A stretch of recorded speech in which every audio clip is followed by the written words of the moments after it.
أما بعد فأعوذ بالله من الشيطان الرجيم بسم الله الرحمن الرحيم الف لام میم ذلك الكتاب لا ريب فيه هدى للمتقين صدق الله العظيم۔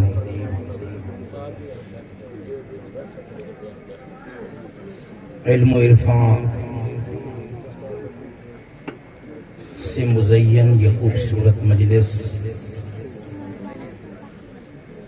سٹیج پر ملک و ملت کا سارا نور جمع ہے، پنڈال میں غیور مسلمان اکٹھے ہیں، اور آج جامعہ عثمانیہ کے 250 طلباء میں سے 16 طلباء کرام کی دستار بندی ہے، جامعہ کا سالانہ جلسہ ہے۔ جب سے قرآن دنیا میں آیا تب سے عالم کفر بے چین ہے، اور یہ سلسلہ تاحال جاری اور ساری ہے، اور قیامت تک حق و باطل کا یہ تصادم جاری رہنا ہے۔ میرے آقا مدنی کریم صلی اللہ علیہ وسلم مکہ کی دھرتی پہ جب اللہ کی اس کتاب کو لے کر تشریف لائے، مزاحمت کرنے والے بھی کھڑے ہو گئے، ایک میدان سج گیا۔ شروع میں اشکال ہوتا تھا قرآن پاک کے بارے میں کہ یہ کتاب محمد الرسول اللہ صلی اللہ علیہ وسلم کی اپنی تصنیف ہے، خود تو قلم سے چونکہ لکھتے نہیں، کسی کو لکھواتے ہیں یا یاد کر لیتے ہیں، ان کے شاعرانہ تخیلات ہیں، ان کے اپنے من کی گھڑی ہوئی باتیں ہیں۔ لوگوں ان کے قریب نہ جاؤ، یہ پہلا مزاحمتی سلسلہ تھا جس کا قرآن پاک کو سامنا کرنا پڑا۔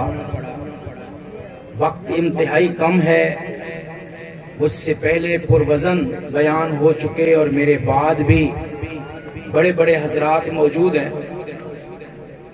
میں یہ مزاحمتی باتیں اس وقت سے آج تک کی تھوڑی سی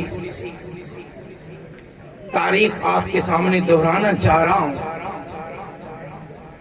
پہلی مزاحمت یہ تھی کہ یہ گھڑا ہوا کلام ہے، بندوں کا کلام ہے، بنایا ہوا کلام ہے،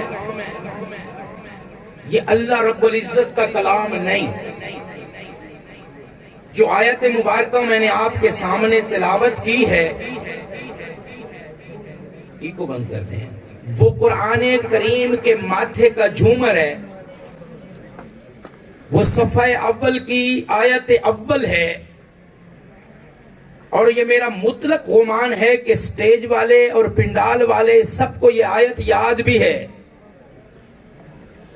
آج تھوڑا سا اس آیت کی ہم گہرائی میں جائیں گے، تھوڑی سی اس کی تفسیر جو اساتذہ سے پڑھی وہ سبق آپ کے سامنے رکھنا چاہوں گا۔ اس مزاحمت کا جواب دینے کے لیے اللہ رب العزت نے قرآن کے ورق اول کی سب سے پہلی لائن، پہلی سطر یہی اتاری۔ قرآن کریم میں جب ہم کھولتے ہیں پہلی آیت ہمیں یہی ملتی ہے، یقیناً آپ کو آتی ہے، سارے تلاوت بھی کر سکتے ہو، ثواب ملے گا۔ الف لام میم ذالک الکتاب لا ریب فیہ، قرآن کا جلسہ ہے، ہم اپریشیٹ کرنے آئے ہیں اس مدرسے کو، مولانا عبداللہ صاحب اور ان کی انتظامیہ کے ساتھ یہ معاہدہ کرنے آئے ہیں کہ تم جن بچوں کو قرآن کی دستار بندھا رہے ہو تم یہ سلسلہ جاری رکھو، ہم آپ کے ساتھ ہوں گے۔ آپ سارے اسی لیے آئے ہیں نا۔ آج یہ اپنی پروڈکٹ دکھائیں گے کہ یہ ہماری جو فیکٹری ہے یہ کیا تیار کرتی ہے، اور آپ اپنی آنکھوں کے ساتھ مشاہدہ کریں گے کہ ہم جو وقتاً فوقتاً تعاون کرتے رہے، مولانا آپ نے اس کا کیا کیا۔ آپ نے تعاون کیا گندم کی شکل میں، روپے پیسے کی شکل میں، قربانی کی کھالوں کی شکل میں، کسی میرے بھائی بہن نے سونا چاندی بھی بھیج دیا ہوگا۔ اگر پوری کائنات سونا چاندی سے بھر جائے، پوری کائنات میں جتنی اس وقت کی کرنسیاں نافذ ہیں، چل رہی ہیں، وہ ساری کی ساریاں ڈالر، ریال اور یورو، پاؤنڈ، روپیہ، ٹکا، پیسے، جتنی کرنسیاں ہیں وہ ساری کائنات کی بینکوں سے لا کر مولانا عبداللہ صاحب کے قدموں میں ڈال دو۔ سارا سونا، سارا چاندی، ساری دھرتی، چاند کو اتار لاؤ، تاروں کو اتار لاؤ اور آ کے مدرسہ والوں کے قدموں میں ڈال دو۔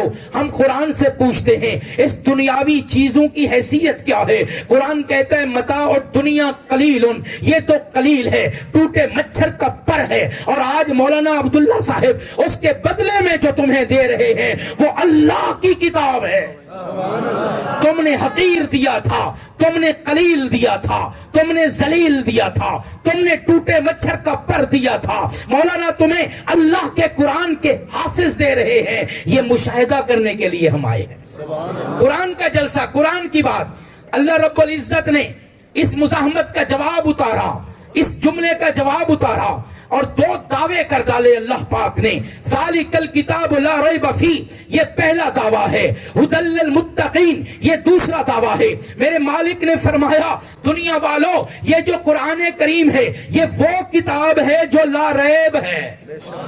ترجمہ اس آیت کا پوری کا یاد کیجئے گا، جو ان پڑھ ہیں ان کو بھی یاد ہو جائے گا، جو عربی نہیں جانتے ان کو بھی یاد ہو جائے گا۔ ذالک کا معنی ہوتا ہے یہ، ویسے تو وہ ہوتا ہے، یہاں یہ معنی کیا جاتا ہے یہ وہ، چلو ڈو ہے لفظ رضا آگے، یہ بس یاد ہو گیا۔ ذالک کا الکتاب کا معنی ہے کتاب۔ اب ملاؤ ترجمہ، یہ وہ کتاب ہے، یہ لا ریب فیہ، جو لا ریب ہے۔ جن کو ترجمہ یاد ہو گیا دہرا دیں آدھی آیت کا، یہ وہ کتاب ہے جو لا ریب ہے۔ آیت کا پہلا حصہ میرے رب کا پہلا دعویٰ کہ یہ کتاب لا ریب ہے، لا شک ہے، اللہ کی جانب سے آئی ہے۔ لوگوں اس میں شک نہ کرنا، یہ کتاب من جانب اللہ ہے، اس میں کسی قسم کا شک نہ کرنا۔ یہ اس آیت میں، آدھی آیت میں یہ پہلا دعویٰ ہے۔ اور دوسرا دعویٰ یہ ہے ھدی للمتقین، یہ کتاب متقین کے لیے ہدایت ہے۔ متقین کے لیے کیا ہے؟ لا ریب فیہ، ھدی للمتقین، لا ریب ہے، ہدایت ہے، لا ریب ہے، ہدایت ہے۔ ترجمہ آپ کو یاد ہو گیا ہوگا۔ اب میں کچھ باتیں لا ریب پہ کرنا چاہتا ہوں۔ مکہ والے کہتے تھے لا ریب نہیں ہے، اس کے اندر ہمیں ریب لگتا ہے، شک لگتا ہے، بلکہ ہمیں یقین ہے یہ محمد الرسول اللہ نے خود بنائی ہے۔ اور ہمیں آ کے کہتے ہیں اللہ اتارتا ہے۔ اللہ رب العزت نے قرآن کریم کے ایک اور مقام پہ چیلنج اتار دیا، مکہ والو تم بھی تو اہل عرب ہو، تم بھی تو عربی زبان جانتے ہو، تم شاعر بھی ہو، فصیح بھی ہو، بلیغ بھی ہو، اور تمہاری شاعری کے پوری دنیا میں چرچے ہیں۔ تم عرب کہلواتے ہو، پوری دنیا کو عجم کہتے ہو۔ عجم کا معنی ہوتا ہے گنگا۔ تمہارے سامنے فارسی بھی گنگے ہیں، تمہارے سامنے دوسرے تیسرے سارے گنگے ہیں۔ تم فصیح اللسان ہو، قادر الکلام ہو۔ اگر میرے پیغمبر جنہوں نے کسی شاعر استاذ کے پاس ایک دن بھی نہیں گزارا، میرے پیغمبر جنہوں نے 40 سال کی عمر تک ایک شعر کا ایک مصرع بھی اپنی زبان سے کہیں نہیں کہا، میرے پیغمبر نے نہ کبھی مشاعرہ پڑھا، نہ مجلس میں گئے، نہ ایسی مجلسیں اٹینڈ کی ہیں، نہ کسی اور کا شعر یاد کیا ہے 40 سال تک۔ اگر وہ قرآن جیسا عظیم کلام بنا سکتے ہیں تو اس جیسی ایک صورت تم بھی تو لاؤ نا۔ بڑے بڑے شعراء ہو تم، اتنے بڑے شعراء تھے کہ اپنے قتل کے مقدمے فن شاعری سے حل کرتے تھے۔ بندہ مارا گیا ویرانوں میں، ڈاکو نے کا سامان بھی لوٹا اور اس کو قتل بھی کر رہے تھے، اس نے کہا یہ پرچی میری اکلوتی بیٹیاں ہیں, میرے بیٹا کوئی نہیں, میری بیٹیاں ہی بیٹیاں ہیں, ان کو یہ میری پرچی دے دینا, اس میں تمہارے بارے میں کچھ نہیں لکھا ہوا. ان بچیوں کے لیے کوئی ہدایت ہے. وہ بندے ڈاکو بھی تب اہل ترس ہوتے تھے, آج طرح کے ڈاکو ظالم تو نہیں تھے کہ 15 روپے کے لیے اگلے بندے کو ہی مار دیتے. انہوں نے کہا چلو ٹھیک ہے, قتل ہو گیا ان سے, لیکن سوچا انہوں نے یار اس کی بچیوں کو پرچی پہنچا آتے ہیں, کچھ نہیں لکھا ہوا, ہماری نشاندہی تو ہے نہیں. بچیاں جا کے گھر ڈھونڈا, تلاش کیا, بچیاں دروازے پہ آئیں, کہتی ہیں بابا تمہارے ہمیں کہیں ملے تھے, انہوں نے یہ پرچی دی, پرچی دے کے جانے لگے. تو بچیوں نے پرچی پہ پڑھا تو کیا لکھا ہوا تھا, یبنتا ان اباکما, ادھورا سا ایک جملہ ہے, یبنتا اے میری دونوں بیٹیوں, ان اباکما بے شک تمہارا ابا, اس سے آگے کچھ نہیں ہے. دراصل یہ ایک شعر کی فرد اول ہے, اس کا پہلا مصرع ہے. بچیوں نے, دونوں بچیوں نے کھڑے ہو کے, اہل عرب کی فساد دیکھیے گا, دونوں بچیوں نے ایک دوسرے کو دیکھا, وہیں کھڑے ہو کے اس مصرع اول کو دہرایا. ایک بچی نے اس سے اگلا مصرع پڑھ ڈالا کہ اگلا مصرع بنتا کیا ہے. شور مچا دیا بچیوں نے, سارا علاقہ جمع ہو گیا, ان دو بندوں کو پکڑ لو, بابا کے قاصد نہیں ہیں, یہ ہمارے بابا کے قاتل ہیں. پنچایت لگی, بچیوں ثبوت لے کر آؤ, گواہ لے کر آؤ. بچیاں پرچی لے کر آئیں, پرچی شعراء کے سامنے, شعراء کو بلایا گیا کہ زمانے کے بڑے اساتذہ شعراء آ جائیں. پرچی پیش کی گئی, جس پر کیا لکھا ہوا ہے, کہاں لکھا ہے کہ ہم قاتل ہیں. بچیوں نے کہا شعراء کرام ذرا سنیے گا, ہمیں بابا نے شاعری کا فن پڑھایا تھا, اصول بلاغت و فصاحت پڑھائے تھے. یبنتا ان اباکما, اس کا دوسرا مصرع ہمیں بنا کر دکھاؤ. فقط یہی بنتا ہے نا دوسرا مصرع کہ قد قتل وقاتلہ اباکما وقاتلہ لداکما, تمہارا باپ قتل ہو گیا اور اس کے قاتل تمہارے سامنے کھڑے ہیں.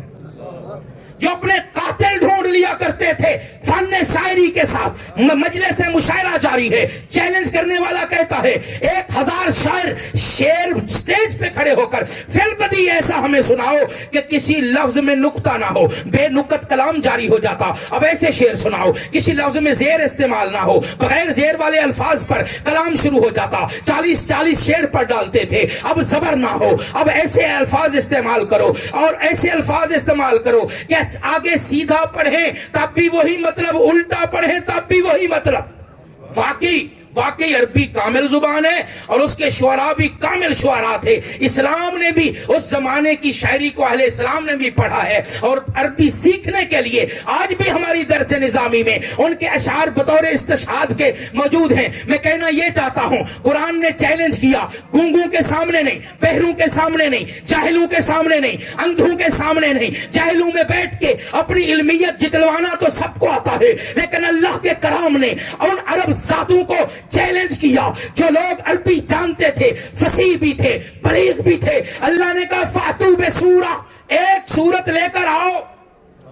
میرا پیغمبر تو روز سورت لاتے ہیں, میرے پیغمبر تو آیت پہ آیت لاتے ہیں, تم اس کلام جیسی ایک سورت لاؤ. مکہ والے عاجز ہو گئے, چیلنج کم کر دیا گیا, 10 آیتیں لے آؤ, پھر بھی عاجز آ گئے. اللہ نے چیلنج کم کر دیا, ایک آیت لاؤ. مکہ والے پھر بھی عاجز آ گئے. یہ پہلی مزاحمتی تحریک تھی اور آگے سے قرآن کا دعویٰ تھا, قرآن کا جواب تھا, جو 14 صدیوں سے آج بھی پوری دنیا کے اوپر وہ دعویٰ اپنا لوہا منوا رہا ہے. ذالک الکتاب لا ریب فیہ, چیلنج اور کم ہوا. قرآن نے کہا ایک آیت لے آؤ, سورت نہیں ہوتی, ایک آیت لے آؤ.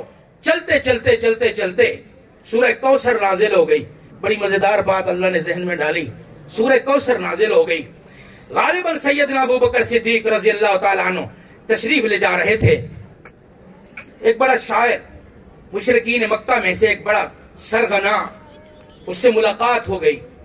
صدیق اکبر نے فرمایا کہ کیا ہوا, تم نے تو کہا تھا ہمارے پیغمبر قرآن خود بناتے ہیں, تم کوئی سورت بنا رہے تھے, کوئی 10 آیتیں بنا رہے تھے, اب ایک آیت کا تمہیں کہا ہے. اب ایسا کرو, ایک طرح مصرع اگر تمہیں استاد شاعر دے دینا, تم اس ایک طرح مصرے پہ 1000 مصرے فٹ کر دیتے ہو.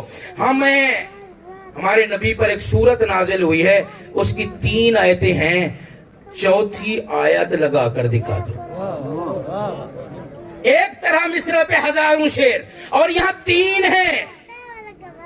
مکہ والوں نے جب سورہ کوثر کو سنا نا تو ایک دوسرے کو کہنے لگے کہ محمد کاش کے شاعر ہوتا, بات بڑی کر لیتا ہے اپنی شان پر. کیسے 3 مصرے کہے, انا اعطیناک الکوثر فصلی لربک وانحر ان شانئک هو الابتر. کاش کہ تھوڑا کسی استاد سے سیکھ لیتا, اس کو پتا ہوتا کہ ربائی 4 مصروں کی ہوتی ہے, 3 مصروں کی تو کوئی صنف ہی کوئی نہیں, نہ وہ فرد ہے, نہ ربائی ہے, نہ وہ شعر ہے, نہ وہ نظم ہے, نہ وہ غزل ہے. 3 مصروں کی ہوتی کوئی نہیں. بس تھوڑی سی غلطی کر گیا. یہ باتیں بھی ہو رہی تھی کہ صدیق اکبر نے چیلنج جڑ دیا, مکہ والو آؤ 3 مصرے تم کہہ رہے ہو جس اللہ کے کلام کو, 4تھا مصرہ تم لے آؤ. پورا مکہ جمع ہو گیا. یار اس چیلنج کو تو قبول کر ہی لینا چاہیے. تمام فصحا, بلغا, مکہ کے چودھری, مالدار, پیسہ والے, سارے کفار مل کر بیٹھ گئے. ایک شاعر ہوا کرتا تھا اس زمانے میں جو دور ایک غار میں رہتا تھا, فصیح و بلیغ, پورے عرب میں سب سے بڑا, شکل و صورت کے اعتبار سے بدصورت تھا,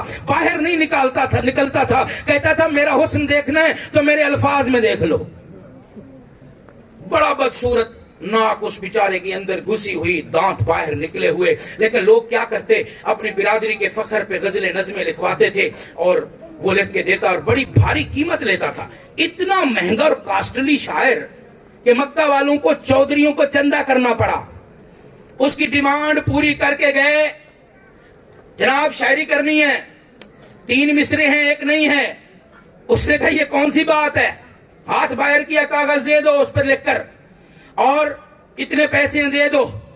انتظام کیا ہوا تھا, پیسے پکڑوا دیے. تاریخ مقرر ہو گئی, ذرا میرے ساتھ دیجئے گا. تاریخ مقرر ہو گئی, فلاں دن فلاں وقت مکے کا فلاں چوک, ہم مسلمانوں کا, صدیق اکبر کا, صحابہ کرام کا, محمد الرسول اللہ کا اور ان کے خدا کا چیلنج قبول کر رہے ہیں. ہم نے سورہ کوثر پوری کر کے دینی ہے, ہم نے ربائی کا آخری مصرع بھی ڈال دینا ہے, اور یہ جھوٹے ہو جائیں گے, ہم سچے ہو جائیں گے. یہ باتیں ہونے لگی. ساری دنیا مکہ کو, پورے مکہ, بچے بوڑھے جوان, عورتیں مرد, سب کو اس دن کا انتظار تھا. وہ دن آن پہنچا. سارے مکہ والے جلوس کی شکل میں اس شاعر کی غار کے دہانے پہ پہنچتے ہیں. غار کے دہانے میں کھڑے ہو کر کے اور سارے کہہ رہے ہیں جلدی سے ہمیں دے دو, جلدی سے ہمیں دے دو. اندر سے ہاتھ باہر آیا, پرچی تھی اور پوری صورت مکمل ہو چکی تھی, ربائی مکمل ہو چکی تھی. وہ کہتا تھا اونچا پڑھو, اونچی جگہ پہ کھڑے ہو کر پڑھو. آج محمد معاذ اللہ استغفر اللہ جھوٹے ثابت ہو جائیں گے. آج مسلمانوں کا قرآن ثابت ہو جائے گا بندوں کا کلام ہے. اونچی جگہ کھڑے ہو کر پڑھو. پڑھنے والا اونچی جگہ چڑھ گیا. سب خوش تھے, نعرے لگا رہے تھے. جب پڑھنے والے نے 4تھا مصرع پڑھانا, سنیے گا اور سر دھنیے گا, اور یہ بات میری آپ کو تا دیر لذت دیتی رہے گی, اور قرآن کی حقانیت کو مان جائیے. فَذَلِكَ الْكِتَابُ لَا رَيْبَ فِيهِ لَا رَيْبَ. میرے ساتھ دیں, پڑھنے والے نے پڑھا اِنَّا أَعْطَيْنَاكَ الْكَوْثَرَ, غار میں بیٹھنے والے نے لکھا اِنَّا أَعْطَيْنَاكَ الْكَوْثَرَ فَصَلِّ لِرَبِّكَ وَانْحَرْ وَاللَّهِ مَا فَصَلِّ لِرَبِّكَ وَانْحَرْ إِنَّ شَانِئَكَ هُوَ الْأَبْتَرُ وَاللَّهِ مَا هَذَا كَلَامُ الْبَشَرِ. مجھے اللہ کی قسم ہے یہ کسی بشر کا کلام نہیں ہو سکتا. لوگ ڈنڈے سوٹے لے کر آ گئے اور غار والے کو کہنے لگے یہ چوتھی کلی تو نے کیا لگائی, تو نے تو ہمارے بتوں کے مذہب کا جنازہ نکال کے رکھ دیا ہے. اس نے کہا 7 دن کا تم سے ٹائم لیا تھا, ایک لمحہ بھی نہیں سویا ہوں, اس کی چوتھی کلی سوچتا رہا ہوں. فن بلاغت کے اعتبار سے رب کی قسم کوئی کلی اور بنتی نہیں, بنتی یہی ہے. واللہ ما ھذا کلام البشر. دلائل میں قرآن کل بھی غالب تھا, دلائل میں قرآن آج بھی غالب ہے. دلائل میں مقابلہ کوئی نہیں کر سکتا. قرآن کی توہین کرنا آسان ہے, اس کے وقت کو ٹائلٹ پیپر کی جگہ بہانا آسان ہے. قرآن کریم کو ٹیبل پہ رکھ کے امریکہ کی عدالتوں میں مقدمہ کرنا آسان ہے. قرآن کریم کو گالیاں دینا آسان ہے. اور آج کل انڈیا کی سپریم کورٹ میں ایک مقدمہ چل رہا ہے کہ قرآن میں امینڈمنٹ کر دی جائے, قرآن سے دہشت گردی کی آیتیں ہیں وہ نکال دی جائیں. یہ باتیں کرنا آسان ہے, گستاخیاں کرنا آسان ہے, لیکن چیلنج کو قبول کرنا آسان نہیں ہے. قرآن کا سکہ کل بھی رواں تھا, قرآن کا سکہ آج بھی رواں اور دواں. ایک انٹرنیشنل صحافی ہیں, برٹش صحافی ہیں, انہوں نے کچھ 9 مسلم لوگوں کی, پڑھے لکھے 9 مسلم سائنسدان, ڈاکٹر, بڑے ایکٹر جو مسلمان ہو گئے, ان کے انٹرویو لکھے ہیں. ایک بڑے ڈاکٹر کا انٹرویو لکھا ہے, وہ میں پڑھ رہا تھا ایک دن. وہ سب سے ایک کامن سوال کرتا ہے عمومی, اور وہ سوال بنتا بھی ہے کہ آپ مسلم کیوں ہوئے؟ اس ڈاکٹر سے اس صحافی نے پوچھا مسلمان کیوں ہوئے؟ اس نے کہا قرآن کی سورہ تبت یدا ابی لہب پڑھ کے۔ میں لیٹا تھا، اٹھ کے بیٹھ گیا، بھئی سورہ اخلاص ہوتی، اللہ کی توحید کے دلائل ہیں، کوئی اور مقام ہوتا دلائل والا، بندہ کہہ رہا ہے جی میں نے تبت یدا پڑھی ہے۔ تبت یدا میں کیا ہے؟ حضور صلی اللہ علیہ وسلم کے سگے چچا کا نام لے کر اس کے انجام کا ذکر ہے۔ ایک مسجد جو امام کو کٹ چھوڑے نے انہیں حضور دے چاچے دی روزانہ مغرب گستاخی کرے نہیں تھا۔ پریشان تھی کہ میں مغرب دے ٹائم حضور دے چاچے دی گستاخی، بیچارہ پوچھ بیٹھا سائیں ساری مسجد دی انتظامیہ بڑی پڑھی لکھی ہوندی ہے ماشاءاللہ، تھوڑی کراچی دوا کیا ہے کیونکہ صحیح کھیڑا قصور کہتے بھی تو انہیں تبت یدا ابی لہب و تب پڑھ دی۔ میں حیران ہو گیا، چاچا کی گستاخی والا قصہ، اور یہ ڈاکٹر کہہ رہا ہے کہ میں یہ پڑھ کر کیا ہو گیا ہوں مسلمان۔ میں چونکا، آپ بھی چونک گئے ہوں گے، قابل حیرت بات ہے۔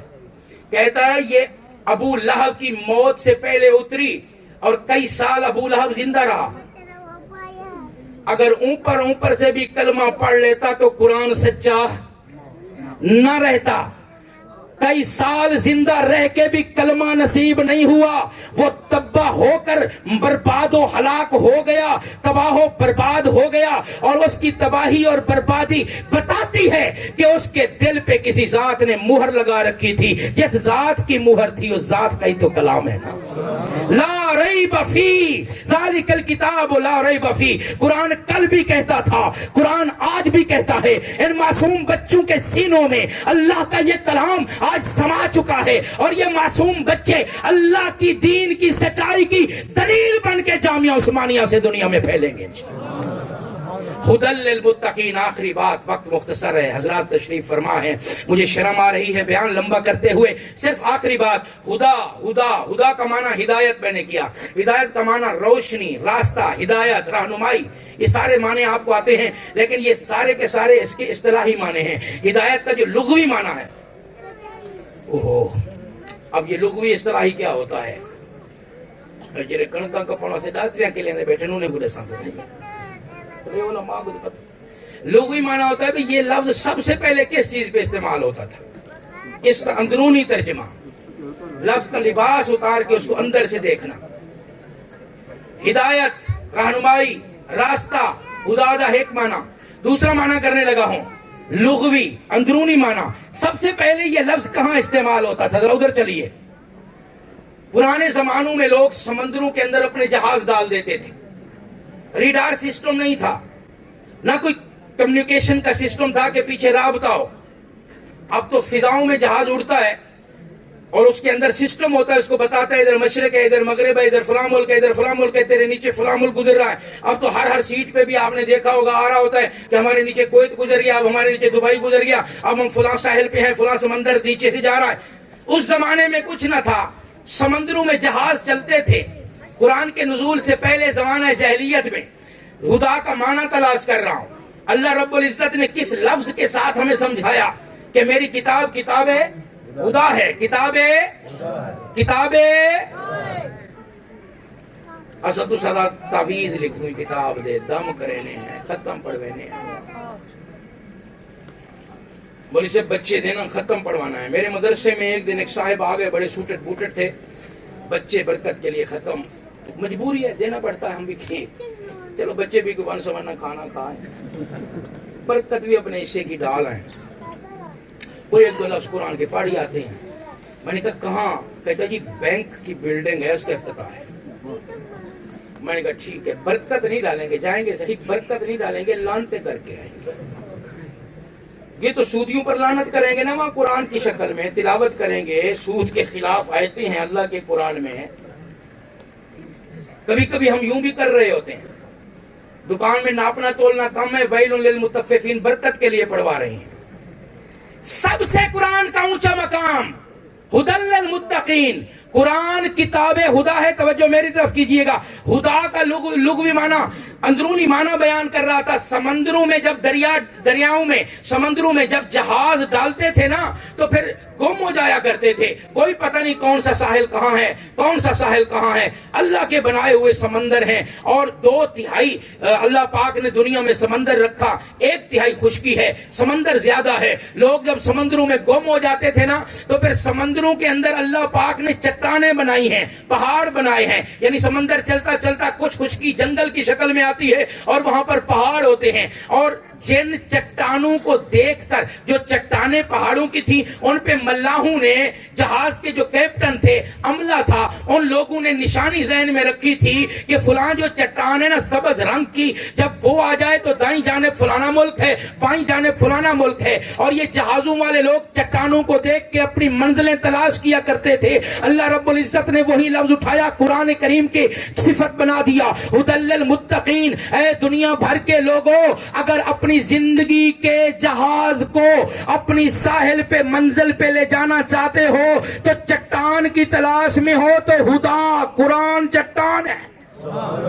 چٹان کہنے کے مفسرین نے اور بھی بہت ساری وجوہات لکھی ہیں۔ نمبر 1، چٹان اپنا رنگ نہیں بدلتی۔ نمبر 2، چٹان جو ہے وہ اپنا مقام نہیں بدلتی۔ یہ شک نہیں ہوتا یار یہ چٹان یہاں تھی آج وہاں ہے، نہیں، وہ ایک ہی جگہ رہتی ہے۔ آپ پہاڑ آپ کے قریب ہے، پہاڑ اپنی جگہ نہیں چھوڑتا، پہاڑ اپنا رنگ نہیں بدلتا۔ اور اس چٹان کی تیسری خوبی یہ ہے کہ کوئی بھی عقل مند ملاح اپنے جہاز کو اس سے ٹکراتا نہیں، بلکہ اس کو دیکھ کے راستہ پکڑتا ہے۔ اللہ نے اشارہ کیا اپنی زندگی کے گہرے سمندروں میں، اندھیروں میں، کفر و شرک کے اندھیروں میں، گمراہیوں کے اندھیروں میں اگر زندگی کا جہاز گم کر بیٹھو تو خدا اس چٹان کو دیکھ لینا، یہ وہ چٹان ہے خدا، یہ وہ چٹان ہے جو نہ رنگ بدلتی ہے خدا، یہ وہ چٹان ہے جو نہ جگہ بدلتی ہے خدا، یہ وہ چٹان ہے اس سے اپنا جہاز ٹکرانا نہیں وگرنہ پاش ہو جاؤ گے۔ اس کو دیکھ کے راستہ پکڑنا ہے، راستہ لوگے تو منزل پر پہنچ جاؤ گے۔ اس چٹان کے ساتھ جو بھی ٹکرایا وہ پاش ہو گیا، جو بھی ٹکرایا وہ پاش ہو گیا۔ دنیا کہتی ہے امریکہ آیا تھا ہیروشیما کے خلاف، ناگاساکی کے خلاف، ایٹم بم لے کے اور ملکوں کو صفحہ ہستی سے مٹا گیا تھا۔ جاپان میں کئی اشروں تک بچے لولے اور لنگڑے پیدا ہوتے رہے۔ امریکہ جو آیا تھا افغانستان سے شکست کیوں کھا گیا؟ ایک حالات حاضرہ پر سوال ہے، جواب دیتا چلو۔ میں کہا کرتا ہوں وہ ہیروشیما سے ٹکرایا تھا، ناگاساکی سے ٹکرایا تھا، جاپان سے ٹکرایا تھا، اس لیے وہ بچ بھی گیا اور رہ بھی گیا اور اپنے مخالفوں کو مار بھی گیا۔ اس کا جہاز کمزور گھاس پھوس اور کانٹوں سے ٹکرایا تھا، اور افغانستان میں اللہ کی کتاب رہتی ہے۔ یہاں پر جو آیا ہے وہ کسی اور سے نہیں بلکہ براہ راست کس سے ٹکرایا؟ الہدا، چٹان سے ٹکرایا ہے۔ جو چٹان سے ٹکراتے ہیں وہ پاش ہو جاتے ہیں۔ اللہ نے اشارہ کر دیا ھدی للمتقین، لوگوں اس سے اپنی زندگی کے جہاز کو ٹکرانا نہیں بلکہ رہنمائی لینی ہے۔ دیکھ لو ابو جہل ٹکرایا تھا سگا چچا ہو کے، کلیب بدر کے بدبودار کنواں اس کا مقدر بن گیا۔ ابو لہب اس چٹان سے ٹکرایا تھا اور اس کی لاش کو رسیوں سے گھسیٹ کے باہر پھینک دیا گیا۔ شیبہ اتبا ٹکرائے تھے، تباہ برباد ہو گئے۔ اور تاریخ بتاتی ہے جب بھی کبھی اس چٹان سے کوئی ٹکرانے آیا ہے اپنا ماتھا پھوڑ کے لوٹا ہے۔ اللہ کا قرآن کل بھی وہی تھا، اللہ کا قرآن آج بھی وہی ہے۔ انشاءاللہ جہاں قرآن پڑھایا جاتا ہے ان مدارس کو کسی درندے سے، کسی ظالم سے خطرہ ہو ہی نہیں سکتا ہے، اس لیے کہ یہاں چٹان ہے، جو ٹکرائے گا منہ کی کھائے گا۔ ہم مدرسے والوں کو کوئی ٹینشن نہیں ہے، کسی قسم کی ٹینشن نہیں ہے۔ ہمارے پاؤں بہت مضبوط ہیں، ہماری تاریخ بہت اونچی ہے، ہماری پشت پہ بڑا ہاتھ ہے، اور ہمارے ہاتھ میں اللہ کی قرآن ہے جو الہدا ہے۔ اللہ کا قرآن کیا ہے؟ الہدا ہے۔ اس الہدا کو سینے میں ڈال کر یہ معصوم بچے آج جامعہ عثمانیہ سے جائیں گے۔ میں ان والدین کو سلام پیش کرنا چاہتا ہوں۔ یہی بچے کل کو دولہا بنیں گے، آپ ان کی شادی کرو گے۔ یہی بچے کل کو کچھ ان میں سے عالم بنیں گے، ان کے عالم ہونے کی دستار بندی ہوگی۔ لیکن خدا کی قسم یہ جو آج کا فنکشن ہے، جو ان کی دستار بندی ہے، حضرت جی ان کے ہاتھ سروں پر جو رکھیں گے، جو آج کا دن ان کے لیے اور تمہارے لیے ہے، یہ صرف آج ملے گا یا یوم محشر کو ملے گا؟ فلاں بن فلاں آ جائے، آج اسٹیٹ سیکرٹری پکارے گا، حضرت سر پہ ہاتھ رکھیں گے، فلاں بن فلاں آ جائے اور ایک اسٹیٹ سیکرٹری یوم محشر پکارے گا اور اللہ خود اس کے والد کے بھی سر پہ تاج رکھ دے گا۔ آج کا دن مت بھلانا، اور اگلے سال جب یہ جلسہ ہو پورے خاندان کو بلا کے آنا، جیسے شادی میں بلاتے ہو، پوری برادری کو بلانا، جو نہ آئے اس پہ ناراض ہو جانا کہ میرا بیٹا حافظ ہو رہا تھا تو نہیں آیا۔ شادی پہ تانا دیتے ہو، شادی پہ ایک دوسرے کو جتلاتے ہو، میں بھی نہیں آؤں گا، ناراض ہو جاتے ہو۔ خدا کی قسم، یہ سالگرہ کی رسمیں، یہ فلاں فلاں رسمیں، یہ منگنیاں، یہ شادیاں، اس کے مقابلے میں کون سا فنکشن ہے؟ یہ تو وہ ہے جو ان بچوں پہ خالص اللہ کا کرم ہو گیا ہے، اس پہ سب کو لایا کرو انشاءاللہ۔ یہ جلسے ایمان بنانے کے لیے ہوتے ہیں، ان میں ایک بڑا مقصد یہ بھی ہوتا ہے کہ یہ عظمت جن کے بچوں کو حاصل نہیں، مدرسے کے دروازے کھلے ہیں، ہمارے اکثر گیٹ پہ تالا بھی نہیں ہوتا مدارس میں، میں تو بہت سارے مدرسے ایسے جانتا ہوں اس دور میں بھی ان کی چار دیواری کوئی نہیں، گیٹ کھلے رہتے ہیں، یہ تمہارے لیے کھلے ہیں، وہ بھی آئیں اور یہاں سے درس حاصل کریں۔ جس طرح فلاں کا بیٹا فلاں آ رہا ہے، وہ تیرا بیٹا بھی اگلے سال ہو سکتا ہے۔ ارادہ کرو انشاءاللہ اس منظر کو دیکھ کر آپ آئندہ انشاءاللہ اپنے بچوں کو بھی حافظ بناؤ گے۔ وآخر دعوانا الحمدللہ۔